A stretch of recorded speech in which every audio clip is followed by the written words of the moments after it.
the last 5 years that South Africa smokes 25 billion cigarettes a year, mainly with young people. So, where does this leave us at the end of yesterday? I think the first thing we can say is we got a Minister of Finance who can cope, and not who has joined cope, who can cope. Okay.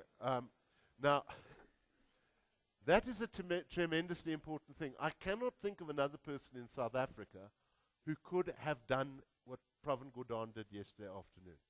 Coming in from a very rocky week, he comes in and he starts tackling some of the most crucial things that, with respect, I don't think Manuel did. What are our problems? We cannot hide from AIDS. 7 million South Africans minimum are HIV positive. And over the last few years, we see that the extra budget to AIDS has not even been $1 billion. It was supposed to be $1 billion yesterday. And suddenly we see Gordhan walk in and he says, I'll make it 3. And by 2013, I will have 2 million South Africans, not 900,000, on antiretrovirals. So he's at least doing something more than the standard little poke at it that was done in the past. We have to do more on AIDS. We cannot let the legacy of that just simply turn into that. We have to do more, and the problem is still there. The Eskom problem continues to be South Africa's. And if we look at the Eskom problem, we sort of thought it would go away with one or 35% increase. What happened? Well, what we see is at the beginning of 2008, there was a little bit of a problem in electricity supply. And we were worried that at that time, would we get through the budget speech without the lights going off? And the biggest problem was to find venues with generators. It was incredible. But what the situation saved itself, because as we moved into harder times, the forgers and commerce and industry reduced their reliance on electricity. So the problem solved itself. What we see last year is suddenly that electricity supply and demand is going up again. And one has to ask, can they do it? But really, on the Eskom crisis, we're not out of the woods yet. They are saying 35% increase in electricity means 18 billion rand a year taken out of the economy. Now, that doesn't hurt Prof Gordhan because electricity is VAT leviable. But it does hurt, for example, Syntax, because that's money that is not spent on other items. And then it does hurt when you say to Jill Marcus, okay, Jill, now that we have the current account sorted out, how about bringing interest rates down another 2%? Let's make it fly.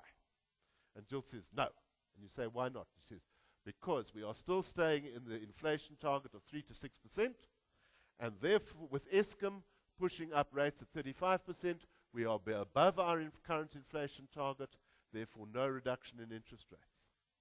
So the problems that we had 2 years ago that solved themselves have been replaced by the Eskom problem.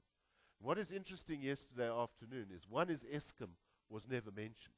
And two, if you look at the long-term predictions on government expenditure on fuel and energy, there was the initial 60 billion rand bridging finance loan to Eskom and nothing further afterwards.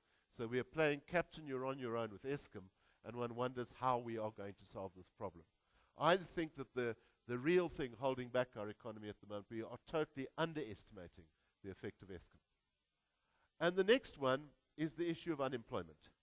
Reinhardt and Rogoff tell us that it is after financial crises, it takes 5 years to get our jobs back. In the past, we would have just noted that.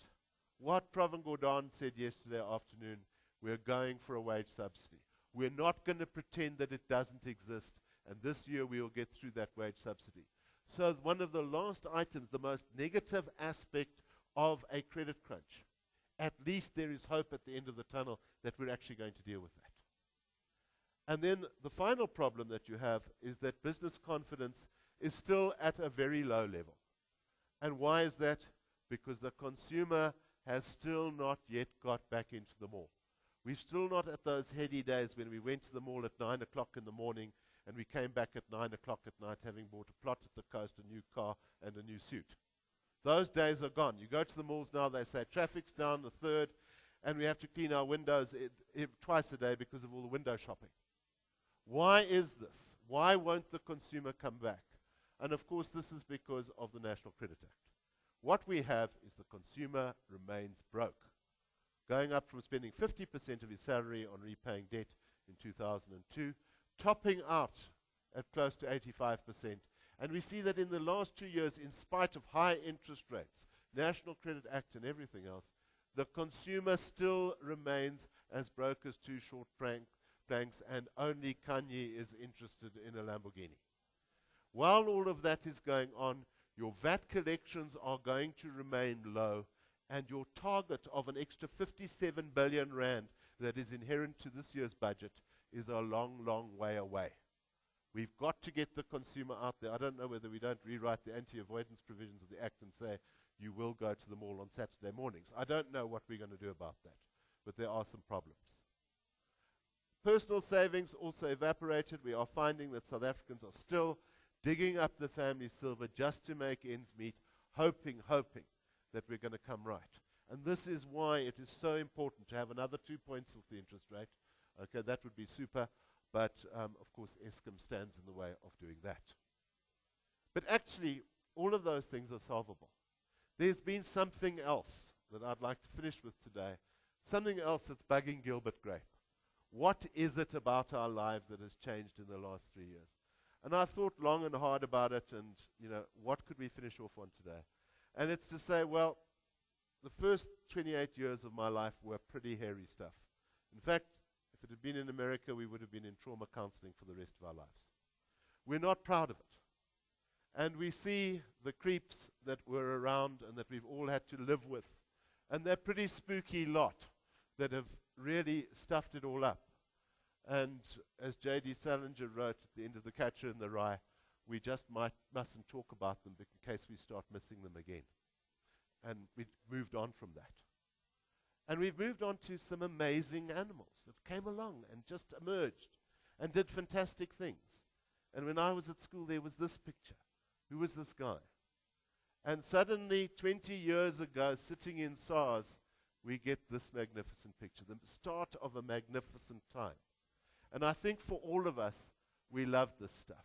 It felt good. We were so proud to be South Africans. It was just all great. And it never stopped coming, and it never stopped coming. And it carried on, and all the characters, and we even had the successful handover. And up to then, we were still proudly South African. But then it seemed to lose its way. Let's not take sides in the issue. Somewhere it suddenly went wrong. And we went from the magnificence of Mandela to images that really are starting to look a bit rough. And that, I think, has had and left us very much with our confidence shattered. And we see that everything is degenerated, not from the wonder of what it was, but to really just making jokes.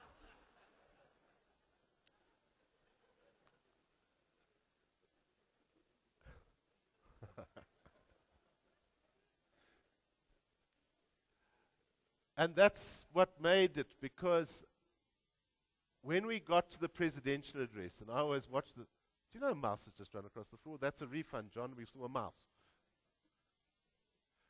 This all left me slightly confused and left me feeling quite down. And then you listen to the president's address, and he goes back to Mandela's great speech of 20 April 1964. Do you know that 20 April is actually Adolf Hitler's birthday? So it's pretty relevant. He says, during my lifetime, I have dedicated myself to the struggle of the African people. I have fought against white domination and black domination. I have cherished the ideal of a democratic and free society for which all people live together in harmony and equal opportunity. It's an ideal I hope that we live for and to achieve, but if needs be, it's an ideal for which I'm prepared to die. That is the stuff that made us the great nation that we are. It's time we went back there. From president down to the very bottom of South Africa. We need to get that back. And I think that Prof and Gordon started that road yesterday afternoon. I think it was a damn good show. Thank you very much.